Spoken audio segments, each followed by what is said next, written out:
All right, hey guys, we are here at Slamdance. Do you guys mind giving a quick introduction to our talking here? Yeah, I'll let Kelly go first. What am I doing? Just tell him who you are. I'm Kelly. Oh, What did you do? I'm a cinematographer. Of what film? CORTEZ. I am Cheryl already Nichols. going I'm good. the director of CORTEZ. It's very important. That is Cheryl Nichols. She's also many more things, but like actor, co-writer, goddess. I'm Cassidy Freeman, and off I, TV. And I'm This is She's television. television's See Cassidy television's Cassidy Freeman. That's me. I'm television's Cassidy Freeman, and I produced this film with some other lovely people and played a small bit part. I am Arron Shiver. I co-wrote the film with Cheryl, and I'm also in the movie. I play also a little bit bigger of a part than Cassidy. Our protagonist. I play the protagonist. He's my lover. Yeah. That true. sounds awesome. So, whoever wants to go, give me a 30-second pitch of the film. Give you a 30-second pitch. Oh, 30-second pitch of the film. It is no, it's okay. I only need 15 seconds. It's about a struggling Aren't musician you who goes prepared? to a small New Mexican town to find a woman he used to be in love with, and he knocks on her door, and a 10-year-old boy answers, and the boy looks like him. What? Second chances. Ah, You know? that's awesome. What do you That's choose? awesome. If you missed an opportunity, do you do it again, or is there a reason why that didn't happen? Well, maybe we need a re-election. And to he's find coming out. of age. What do you think the film's about, Kelly? Acceptance. Oh, that's nice. I expected him to say something kind of like funny. Snarky and untrue, but that was true. Cool.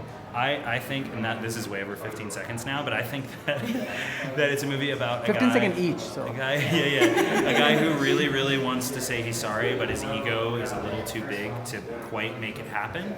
And then the woman, Cheryl's character, really wants to forgive him, but her ego gets in the way and doesn't really let that happen either. So yeah, I thought that was a cool way to Yeah, I describe like it. it too. Thank So you have like That's, Peter 3 to Prado, 4 shout out. different pitches. That's awesome. That sounds wonderful. So a question for two of you. I'm seeing a lot of great films, especially at Slamdance, with women subjects, women filmmakers, women producers, which is awesome. I, for one, is all about inclusion, especially women. They tell the most beautiful stories. Period. So, but talk to me about your experience as an actor, as a producer, as a director of being a woman in Hollywood. It's interesting. I think Cassidy and I have had two totally different experiences. Oh. Cassidy, in her 20s, started working as an actress and has been working on television since then. Right. And I kind of I had a bit of a struggle and was interested in other things, and but I think both of us have, and maybe I'm speaking out of turn here, but both of us, I think, have definitely been very frustrated with the depiction of women in Hollywood, particularly the way that actresses are sort of spoken about and dealt with, and more specifically in breakdowns. I don't know that many people talk about that a lot. Yeah, they but, don't. That's true. So that's something that I think as actresses we've sort of dealt with. But, Yeah.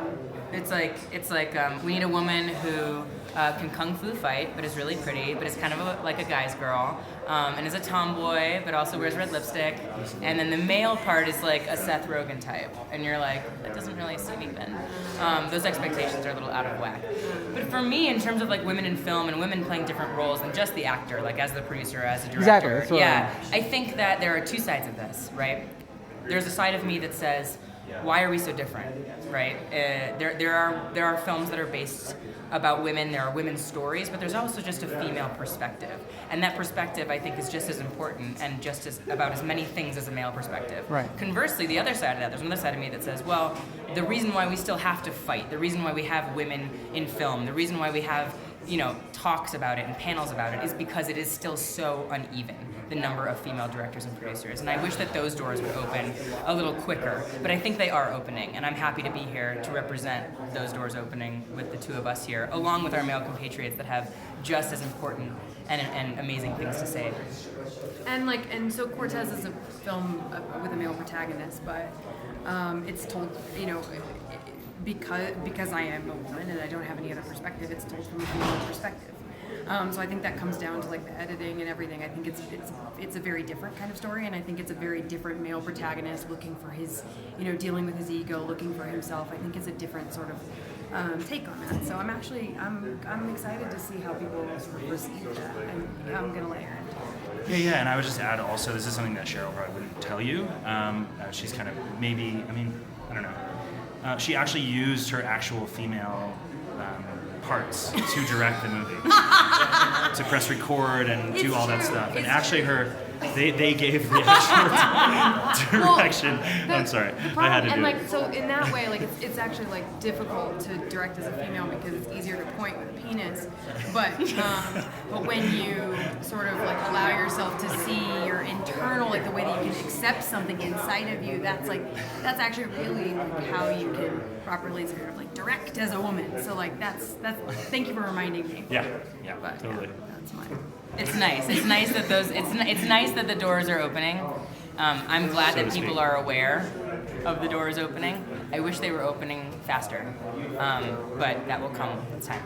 Yeah, exactly. And I think getting behind the camera is as important as getting in front, because when you get there, I think it brings people more. Oh, it's a completely different Exactly. experience. Yeah, like as sure. someone who's been in front of the camera for over 10 years, it's so like there's no experience like being able to be behind this camera, Right. And knowing that you're making something with your own voice rather than just being chosen to play a part. Right. Okay. Let's talk a little bit about Park City. I mean, Slamdance is here, Slamdance is here in Park City.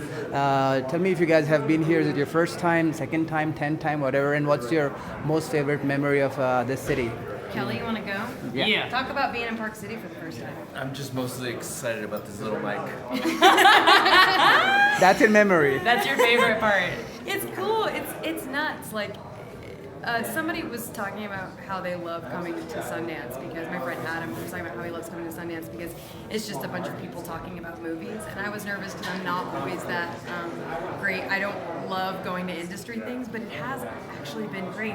We went to this really awesome party last night at Seed and Spark, and that's one of my favorite things. Like there were all these women, all these men in there, and everybody was really supporting the opening, or it's like the launch of their magazine, Bright Ideas. And everybody was just like so excited to be there and like talking about movies, and it was really cool. I met like 10 female DPs, and they were all stoked about what they were doing. Yeah. And like it was great. It was really great. Yeah, there's like a camaraderie that I think is lacking a little bit in Hollywood itself. You're always going to have competition when there's limited resources, but what's nice about here is that there's no sense of a limited resource here. We're all here for a reason. We all were chosen by something or someone to be here, and we get to celebrate each other, which I think we actually could do in our real lives if we didn't have this idea of fear of lack in our lives. This is my third time to Park City, but my first time in 7 years, and it's changed a lot. And this is an amazing thing to come as a producer with like your baby, Awesome.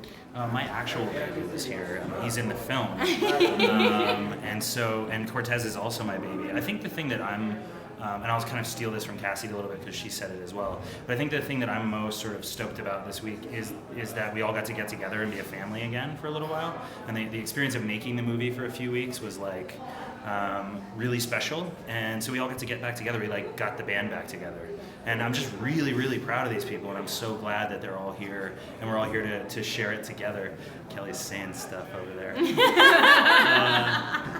But yeah, I'm just really, really, really proud of these people. So damn proud. And this is my first time in Park City, and the snow is ridiculous. Blizzard time. Ridiculous. Blizzard time. Yeah. So that's been challenging. But yeah. Cool. Congratulations, guys, and awesome talking to you. Thank you. Thank you.